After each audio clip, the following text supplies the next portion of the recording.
Masuk aku udah tolong pakai sarung tangan kan.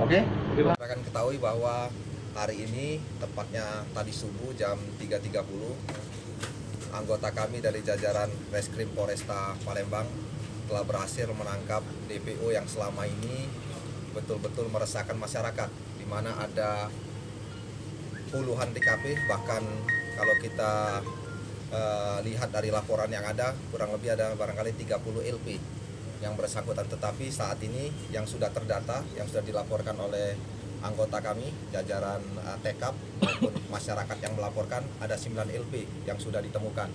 Dari sekian LP tersebut, diantaranya pencurian dengan kekerasan, curanmor, dan pencurian dengan pemberatan. Curanmor sendiri ada 5 yang saat ini dilaporkan.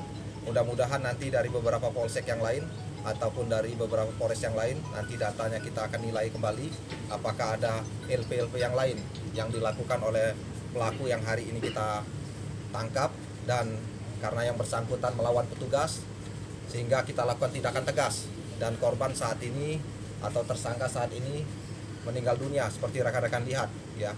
Kita sudah komit jajaran Polresta untuk melakukan tindakan tegas tetapi terukur apabila yang bersangkutan melawan petugas. Dan tadi subuh karena petugas kita ada yang sedikit terluka karena adanya perlawanan sehingga kita lakukan tindakan tegas. Pak, ini wilayah aksinya? Wilayah aksinya banyak ya, tadi ada beberapa TKP, nanti bisa dijelaskan oleh Kasat Reskrim, tetapi masih dalam pendataan untuk TKP-TKP yang lain, terutama yang dari Polres Samping, baik OI maupun Banyu Asin, yang sudah kita konfirmasi Kasat Reskrimnya untuk menginformasikan terkait dengan modus operandi yang sama yang dilakukan oleh AL alias Leo. Ini dia beraksi sendirian atau bagaimana, Pak?